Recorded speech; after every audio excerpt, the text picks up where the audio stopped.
두 번째로 넘어갑니다. 저는 지금 이 정국을 한마디로 규정해라. 그럼 저는 정적 제거, 이재명 죽이기, 올인 정국이라고 생각합니다. 예, 그러면 국민들은 어떻게 생각하실까? 뉴스토마토 여론조사가 나왔는데요. 그래도 검찰보다 이재명을 더 믿는다 48.3. 맞습니다. 이거 거의 기적에 가까운 수치라고 저는 봅니다. 어떻게 생각하십니까? 그것도요 48.3% 굉장히 그러니까 처음에는 한 40%밖에 안 나왔었어요. 네, 한 네. 두 달 전인가. 그러더니 그러니까 최근에 그러니까 검찰이 이재명 대표의 표현에 의하면은 창작력도 부족하고 연기력도 부족하다. 나는 검찰이 이렇게 느슨하고 허술할 줄을 몰랐는데 너무 허술한 거를 하면서 계속 내리치니까 국민들이 다 같이 이거 보는 거야 이거는. 네. 뭐가 이상하다. 이상하죠. 쟤네들 뭔가 하는 짓이 이상하다. 뭔가가 있다라고 얘기하는 거로 여론이 그쪽으로 바뀌는 게 아닌가 싶습니다. 지금 상황이. 그 구체적으로 얘기하는 거는 조금 나중에 하더라도 저는 네. 그렇게 봐요. 근데 보세요. 음. 이게 이제 검찰은 우리는 옛날에는 검찰은 무조건 신뢰를 받는 집단으로 생각을 했어요. 우리는 특히 저희 뭐 판사들은 특히 검사는 다 거짓말 안 하겠거니 생각했는데 사실 그 내부적으로 거짓말 많이 하고 자기네끼리 아는 사람만 봐주고 이런 게 되게 많다는 것을 어렴풋이 알아도 이렇게 노골적으로 못한다는 게 생각이었는데 뭐 6호선 간첩작전 사건도 그렇고 생각해보면 생각보다 그런 게 되게 많은 거를 이제 알잖아요. 그럼 좋아요. 이제 이재명 이 대표와 이 대장동 사건만 놓고 보자고요. 지금 이게 2013년 그 정도부터 지금 시작된 이 대장동 사건인데 이거 지금 얼마나 오랫동안 지금 시끄러웠습니까? 그런데 초창기에 나왔던 그 멘트들하고 지금 멘트가 완전히 달라지고 네. 그 전제로서 검사가 전제 사실을 A라고 규정해놓고서 쭉 가던 것들이 지금 이 대장동 관련된 남욱이나 유동규의 말을 때문에 갑자기 A가 B를 바뀌는 상황이 돼버린 거예요.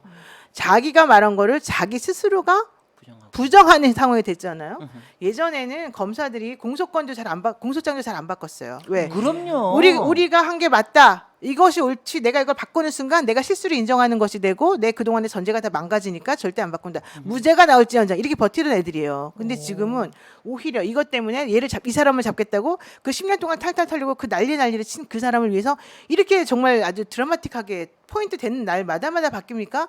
이걸 누가 보면은 객관적으로 딱 바깥에서 보면 정말 웃기는 거 아니겠습니까? 사람이 바보가 아니거든요. 그러다 보니까 나는 이제는 검찰의 신뢰라고 하는 게 정말 없구나. 더더군다나 대통령과 그 측근들에 대한 수사는요 전부 다 불기소예요. 정말 하나도 안 빼고. 예, 구체적으로 말씀드리면 송영길 대표, 송영길 전 대표 경찰이 사실 그 오세훈하고 송영길 두 분이 이건 우리 소취하자 한 거를 네, 고소 서로 취하고 막 이렇게 했던 그런데 거를. 송치했습니다 검찰에. 예, 그리고 저기 오영훈 제주지사 예, 선거법 위반으로 저기 기소당했죠. 네. 예, 그리고 뭐 많습니다 민주당 쪽에는. 근데 김은혜 예, 15억인가 누락했죠. 그거 뭐 무혐의.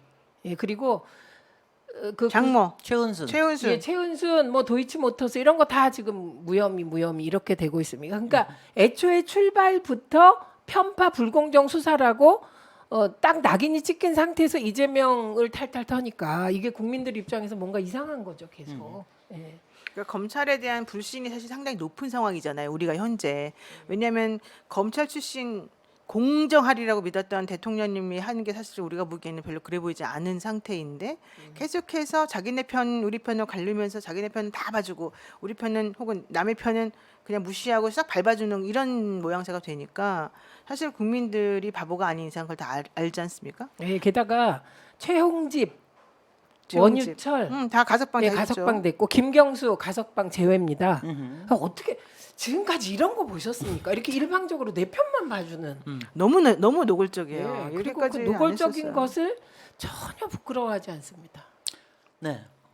그 제가 뭐냐면 이제 제가 이재명 대표에 대해서는 여러 가지 이제 뭐냐면 사람들도 의구심을 가지는 사람도 있으니까 그동안 그럼요. 얘기 나온 당연히 게 의심을 있으니까. 가져봐야죠. 예. 그러니까 우리도 다 같이 의심을 가져보는 거로 하면서 네. 저는 사실 굉장히 객관적으로 들여다보려고 노력을 해요. 근데 제가 몇 가지 이상한 점만 뭐냐 예, 이 예. 이상한 점이 풀릴 때까지는 도저히 내가 납득이 안 된다. 내가 납득이 돼야 뭐가 될 거 예, 아니냐. 그렇죠. 이제 제일 첫 번째 얘기한 거는 아니 그 다음에 저기 지금 세 가지 사건이 걸려 있잖아요. 성남 FC하고 그 다음에 그 쌍방울 건하고 그다음에 아니 쌍방울이 백현동. 백현동 건하고 그다음에 대장동 건하고 이렇게 걸려 있는데 아니 왜냐하면 이게 1년 전에 비해서 일단은 증거가 뭐가 달라진 게 없는데 네. 그런데 이게 갑자기 죄명이 이렇게 달라지는 게 그러니까 그동안 증언이 바뀌었다고? 그동안은 네. 뇌물이라는 거로 했었는데 네. 갑자기 갑자기 선거법으로 아니 네, 저기 대선자금. 정치자금법으로 네. 바뀌는 게 이게 아직 증거가 확실치 않은데 나 잘 이해가 잘 안 된다. 예. 그다음에 두 번째 아니 그 1호 천화동인 1호 가지고는 지금 진술이 다 다르잖아. 유동규 버전, 정영학 버전, 또 누구지 저기 정민용, 정민용, 나무, 김만배 나무, 다 틀려요. 이게 버전이 다 다르잖아. 이거를 어떻게 정리할 건데 뭐가 물증이 있어야지 할 거 아니야. 이게 두 가지가 내가 너무 석연치. 그다음 세 번째 석연치 않은 거는 아니 428억을 주겠다고 약속을 했는데 왜 이렇게 찔찔거리면서 8억 가지고 뭐 4억 가지고 뭐 이런 거 작은 푼돈이 오갔다고 그러느냐? 난 이게 믿어지지가 않는다는 거. 그다음에 네 번째는 만약 그렇다 그러면은요. 나는 이게 제일 이상한 건데 사실은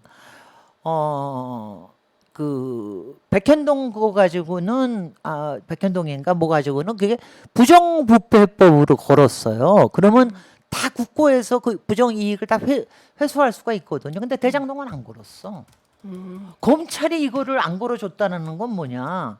니네들한테 적어도 니네들의 죄를 경감해주거나 이러는 것까지는 난 그건 모르겠으나 적어도 경제적인 이익까지는 보장하겠다 그러는 거 아니냐. 그러니까 지금 이게고요. 근데 다섯 번째가 뭐냐면은 지금 이렇게 해서 진술이 달라짐으로 해서 생기는 이익은 다 유동규한테 가고 남욱이한테 가고 김만배한테 가. 김만배까지는 아직 안 가고. 아직 김만배한테는 아직 안 가. 남욱. 그러면은 남욱 누가 유동규. 자기 이익을 움직이겠느냐. 예, 완벽 정리입니다. 첫째, 물증 없이 죄명이 바뀌었다. 아니 야, 근데 이거 이거 여러분, 이거 보통 지금- 상식이에요. 상식으로 저기 하는 거예요. 아니 상식인데 어. 저 있어 보이는 배운 여자 김진애의 5가지 의문. 첫째, 있어 보이는 증언만 바뀌었다고 물증 없이 죄명이 바뀌더라. 뇌물에서 대선 자금으로 바뀌더라. 두 번째, 천화동인 1호는 도대체 누구 거냐? 왜 진술이 다 다르냐? 핵심 관계인들의. 세 번째, 갑자기 700억이 세금 빼고 400 몇 억 되더니 8억으로 주는 건 또 무슨 요술이냐? 네 번째, 백현동을 이게 왜 부정부패 관련하여 이것도 돈을 뺏어야 되는데 왜 이것도 핀트가 달라지게 갑자기 공직선거법이냐? 네. 이 얘기. 그다음에 다섯 번째, 결국 이번에 증언이 바뀌어서 죄명이 바뀌면 이익 보는 건 유동규 남욱뿐이 아니냐. 예, 이 5개에 대한 의문 검찰이 답하십시오. 우선 이 자리에서 노변 한마디로 정리. 428억에서 8억으로 간 건 아니고요. 428억이나 나눠 갖기로 한 사람들이 찌질하게 8억 가지고 싸우냐. 말이지. 그렇게 여기 얘기해요. 그 여기 얘기예요. 요점이었어요. 어. 예. 결과적으로 대장동에서 나올 게 없다는 거예요. 그러니까 예. 기존에 본인들이 했던 그 프레임 가지고는 할 게 없기 때문에 결과적으로 객관적인 증거를 해석하는 방식이나 그 주변에 있는 사람들의 말, 결국은 사람의 예. 말, 우리가 이 사람의 말 진술 잘 안 믿는 이유가 당연하죠. 맨날 바뀌기 때문이거든요. 그렇죠. 이 자리에서 김진애 박사님은 그 지난번에 막 이러니까 무섭다 그러고 저는 귀엽다 그러잖아요. 전이 날 별로 몰라. 진짜 귀여워. 우리만 알아. 어쨌든 중요한 건 예. 그러니까 그러기 때문에 현실적으로 배운 여자 김진애래. 네, 배운 여자 김진애님께 제가 드리고 싶은 말씀은 너무 걱정할 필요 없을 것 같다. 왜냐하면 갑자기 안심이 팍 되는데. 아니 왜냐하면 그렇게 오래 팠어요. 예. 그렇게 오랫동안 뒤집어 엎었어요. 근데 현실적으로 그게 안 나와. 아무것도 안 나와. 예. 그러니까 기소를 못할 것 같으니까 이 검찰이 기소를 못하고 계속 뭉기적 거리고 있었어요. 그러니까 한동훈 장관 열받아가지고 잘라버린 거예요. 그리고 거기다가 어미준이랑 누구를 막 다 갖다 붙인 거예요. 네. 그런 다음부터 갑자기 뭐가 달라졌어요? 유동규와 남욱의 진술이 갑자기 달라졌어요. 그때부터. 그럼에도 불구하고 김만배 꿈쩍을 안 하잖아요. 어제 그대 나왔을 때도 꿈쩍을 안 하잖아요. 네. 그리고 남욱의 말은 전부 다 김만배로부터 들었다는 것밖에 없고 자기는 모른다, 확인하지 않았다가밖에 없어요. 네. 본인이 확인한 적도 없는 그 말을 그렇게 말이 자주 바뀌는 조변석기한 안에 그의 말을 어떻게 믿어요? 그러니까 그렇게 따지는 건 아닌 것 같고 오히려 일관적으로 나오는 사람들의 말을 들으면 될 것 같아요. 네, 그리고 그래서 최근에 저는 추측컨대 검찰이 환호성을 지를 증언이 하나 나왔잖아요. 이재명 집에서 현금 봉투, 몇 억이든 현금 봉투를 배 씨가 가지고 나오는 것을 A 씨가 봤다는 진술. 제가 그거 했을 때 분위기 다 기억나요. 우리 옛날에 조사받을 때 뭐 이렇게 하나씩 불면 일망타진이다 뭐 이런 분위기 아니었겠습니까? 근데 그 돈이 이미 옛날에 다 다 공개돼 재산 신고가 되고 재산 있죠. 신고가 다 됐고 그리고 그렇게 들고 나가서 배모 씨는 그걸 이재명이라는 이름으로 은행에 입금했다. 이게 마지막이죠. 예, 그래서 저는 사실 저도 이재명 그 시장에 대해서 하도 말이 많아서 예, 사실은 가까이 하고 싶지 않았습니다. 그런데 내막을 알고 나니 진짜 억울했겠다. 진짜 불쌍하지. 그리고 이 사람이 결국은 서울법대 안 나와서 연대법대 안 나와서 소위 스카이법대 안 나오고 고등학교 명문 고등학교 안 나와서 진짜 법 쪽에 아무도 기댈 사람이 없나 보다. 중고등학교 제대로 안 나오니까. 이런 생각을 하게 되었습니다. 진짜. 근데 저는요. 예. 저는 솔직히 이른바 개발이나 이 뭐 여러 가지 이런 개발 비리들이 많이 있는 업계에서 일해봤던 그렇죠. 사람으로서 여러 가지 이제 가능성들을 다 봐요. 그럼에도 불구하고 제가 이제 이재명에 대해서 얘기하는 건 딱 하나. 세 가지를 얘기할게요. 또 세 하나는 가지 뭐냐면 저기 배운 여자는 세 가지쯤은 해야 돼. 하나는 뭐냐면 당시에 분당 성남이라는 데가 완전히 박근혜와 새누리의 소굴이었다는 거. 왜냐하면 저는 그때 그 상황을 너무 잘 알거든. 성남시 의회, 그러니까 의회가 또 다- 온 사방에서 예. 그냥 눈에 불을 켜고 보고 있어요. 그러니까 예. 그거는 그러니까 무슨 마음을 먹더라도 뭘 할 수 있는 그런 상황이 아니다라고 하는 거. 두 번째는 이재명은 저는 하여튼 평생을 왜냐하면 저는 이게 저기에서 그 새누리 쪽에서 계속 얘기하는 게 이른바 약간의 협잡성인 혐오 범죄로 자꾸 몰아가려고 그러는 게 있는데 나는 이거 자체가 우리 사회의 차별을 딱 드러내는 거다. 왜냐하면 가령 DJ 선생한테는 안 그랬거든요. 노무현한테는 또 다른 방식으로 공격을 했는데 유일하게 이재명한테만 그래. 나는 부정하게 이재명의 이미지를 정말 이 이미지를 그렇게 만들려고 그러는 게 난 이게 정말 이런 걸 보고 아기자기라고 그러는 겁니다. 대통령님. 그래서 그거고요. 대통령님 새겨 들으십시오. 저는 어떤 때나 대통령님이라고 부릅니다. 그다음 세 그래야 번째는 돼요. 제가 이재명 후보 이제 대표나 이쪽에 하는데 저는 이재명 대표가 이거를 이겨내면은 저는 DJ 이상을 이겨낸다고 생각을 해요. 네. DJ는 또 다른 종류의 정치적인 정말 이거 죽을 위험까지 넘지만 지금 이거는요 일종의 명예살인이거든요. 네.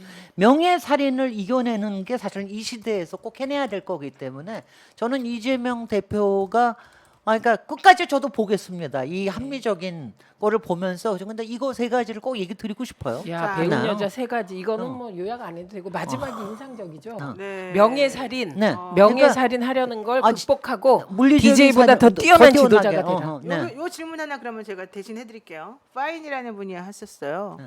언니들 이재명을 버려야 민주당이 살아요. 이렇게 말씀하시는데 이재명 별이면 민주당이 죽어요. 왜? 왜요?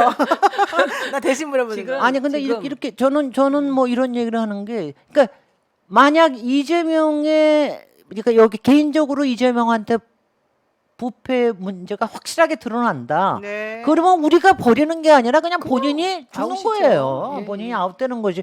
우리가 그러니까 정당에서는 버린다는 얘기를 하면 안 됩니다. 정당은 우리 정치 공동체적으로는 뭐냐면은 네. 우리는 정치 공동체로서 누구를 버리거나 이렇게 이용하거나 이러는 걸 해서는 안 된다 이런 생각을 저는 합니다. 네, 그 김진애 박사님이 배운 여자 김진애가 오늘 이재명에 대해서 우리가 좀 얘기하고 넘어가자. 이거 한 번은 해야 된다. 네. 보니까 뭐 세 가지, 저 5가지, 3가지 정리 끝. 예. 아, 역시 배운 여자는 다르네. 예, 뭐가 달라 우리가. 그래서 이 센 언니들이 수준이 다릅니다. 자, 그럼 이쁜 여자가 한마디 해봐요. 자. 자, 그래서 저는 넘어가겠습니다.